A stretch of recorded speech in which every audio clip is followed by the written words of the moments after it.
पाकिस्तान की आवाम की पसंदीदा तरीन पार्टी जो है वो आज पाकिस्तान मुस्लिम लीग है। मुझे आप बताएं कौन सी पार्टी है जिसने कोई एक भी मोटरवे बनाई हो, एक बिजली का मंसूबा लगाया हो, जिसने पाकिस्तान की लोड शेडिंग को ख़त्म किया हो, जिसने पाकिस्तान में दहशत गर्दी को ख़त्म किया हो, जिसने पाकिस्तान की इकोनॉमी को बुलंदियों तक पहुंचाया हो और जिसके होते हुए ये ऑरेंज लाइन और मेट्रो बस और तरक्की की बेपनाह मंसूबे लगे हों और फिर फार्म टू मार्केट रोड्स बेहिसाब बनाई हों। कौन सी पार्टी? बल्कि हर पार्टी के ज़माने में जवाल ही जवाल आया है। ये मुस्लिम लीग को अल्लाह ताला ने एक ऐसी पार्टी बनाया है जिसके हाथों से पाकिस्तान की तरक्की हुई है और इस पर हम बजा तौर पे फ़ख्र कर सकते हैं। खड़े नजर आना चाहिए और हम अपनी इज़्ज़त नफ्स पे कोई समझौता नहीं करेंगे। और दूसरा ये कि आइन के गद्दारों की ग़ुलामी हमें कबूल नहीं। हमने, आपको पता है, साम्राज्य ताकतों की ग़ुलामी कबूल नहीं की और अपनों की ग़ुलामी कबूल करेंगे? ये कैसे हो सकता है? तो मैं आपसे गुजारिश करूंगा कि कौन कहता है क्यों नहीं बनती? मुझे पहले ये तो बताओ, लियाकत अली खान की क्यों नहीं बनी? लियाकत अली खान के बाद जितने भी वज़ीर आज़म हैं, इसमें भुट्टो भी शामिल है, मोहतरमा बेनज़ीर भुट्टो भी शामिल है। यहाँ और तो और छोड़ें, ये जो अपना बलोचिस्तान से बने थे मुशर्रफ के ज़माने में, जमाली साहब, जफरुल्लाह जमाली, उनकी भी क्यों नहीं बनी भाई? और फिर जनेजा साहब की क्यों नहीं बनी? दूर ना जाएं आप। ये सब अपना लड़ने वाले लोग थे भाई। खुदा के बंदो, ये प्रोपेगेंडा जो है ये पाकिस्तान के दुश्मन लोग कर रहे हैं।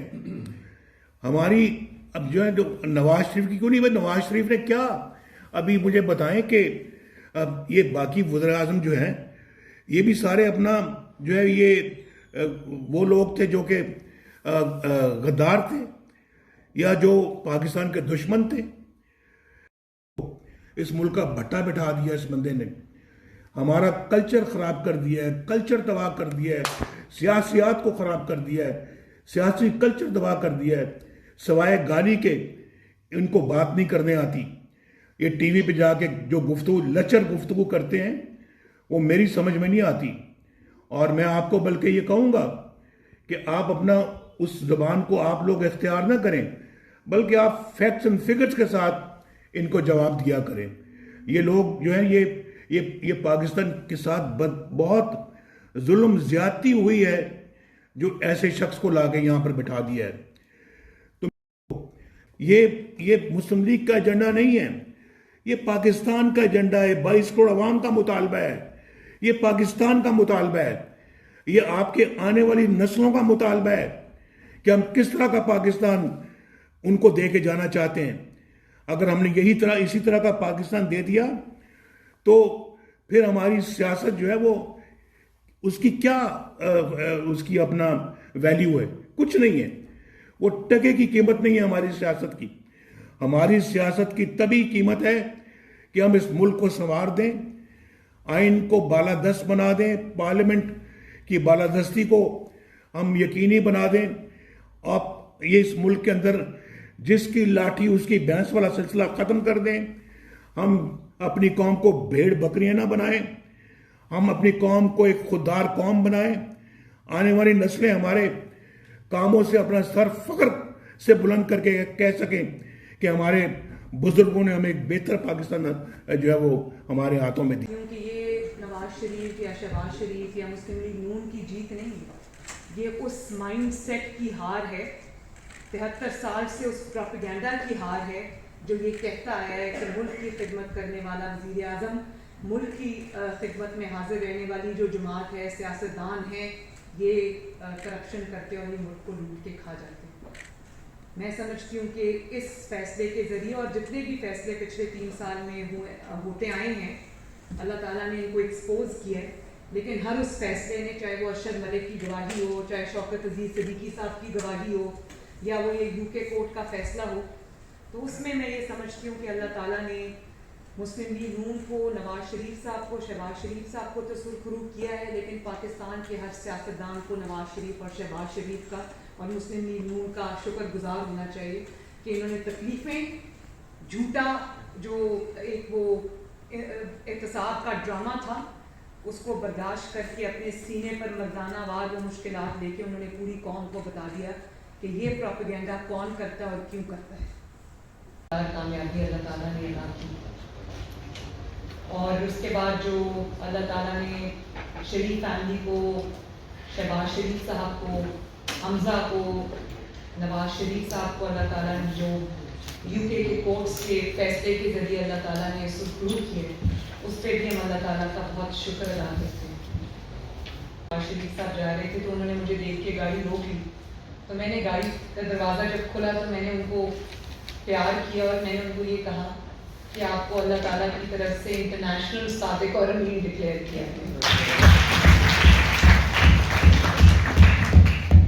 मैं सिर्फ ये कहना चाहती हूँ कि ये नवाज शरीफ या शहबाज शरीफ या मुस्लिम लीग नून की जीत नहीं है, ये उस माइंड सेट की हार है, 73 साल से उस प्रोपेगेंडा की हार है जो ये कहता है कि मुल्क की खिदमत करने वाला वज़ीर आज़म, मुल्क की खिदमत में हाजिर रहने वाली जो जमात है, सियासतदान हैं, ये करप्शन करके और ये मुल्क को लूट के खा जाते हैं।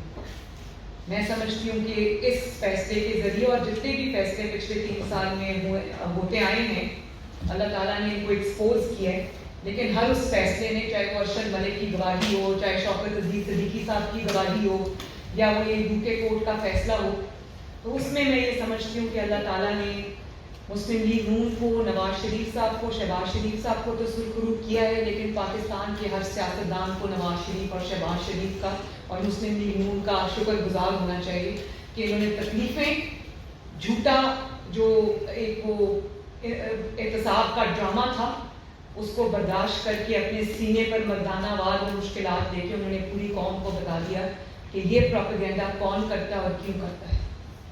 चाहे बयानिए में ऊंच नीच आती हो, कोई इख्तलाफ किसी को होता हो, लेकिन इस बात पे किसी को इख्तलाफ नहीं है कि नवाज शरीफ जो कह रहे हैं सच कह रहे हैं।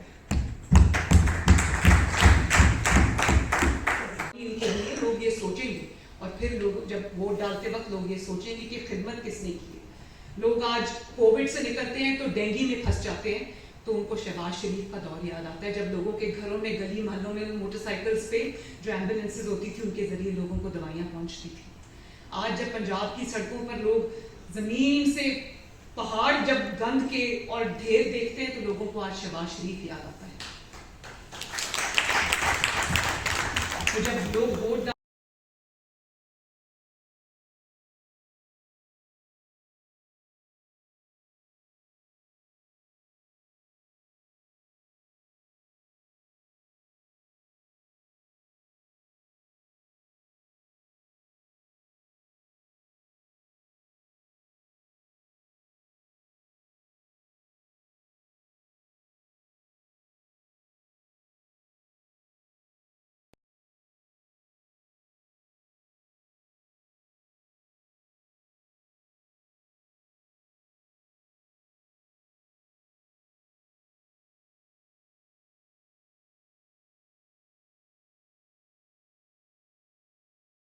सी पैक क्यों बंद हुआ, उसकी एक ये भी वजह है कि जो उसका चेयरमैन है, आप जानते हैं उसको, जनरल आसिम सलीम बाजवा जो है, वो करप्ट तरीन बंदा साबित हुआ है और जो अभी तक एक भी रसीद नहीं पेश कर सका, और उसके पापा जॉन्स के अरबों खरबों के बाहर कारोबार है। कहाँ से आया है सारा पैसा, बताएं तो सही, कहाँ से आया है?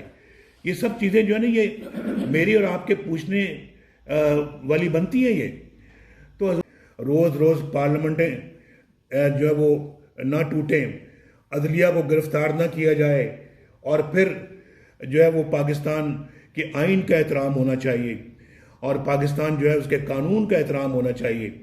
तो इसलिए जो बेतौकीरी हमारी जो है वो आज इसलिए भी है कि हम बार बार आइन तोड़ते हैं और बार बार हमारी अदालतें जो हैं वो आइन तोड़ने वालों को लेजिटिमेट करार देती हैं, और इसलिए भी हम बेतौकीर हैं कि बार बार हम वज़ीर-ए-आज़म हाउस को फतह करते हैं और वज़ीर-ए-आज़म को गिरफ्तार करते हैं, पार्लियामेंटें तोड़ते हैं, कानून तोड़ते हैं, अदालतें तोड़ते हैं और जजों को भी गिरफ्तार करते हैं। मुशर्रफ के ज़माने में जज भी गिरफ्तार हुए, और इलेक्शन चोरी करते हैं, आरटीएस बंद करते हैं, एक पार्टी से बंदे निकाल के दूसरी पार्टी में डालते हैं, उसमें शामिल करवाते हैं, रियासत के ऊपर रियासत चलाते हैं, डॉन लीग्स जैसे फ्रॉड करते हैं और पनामा और अकामा जैसे ड्रामे रचाते हैं, धरने करवाते हैं और आइन की धज्जियां बखेरते हैं,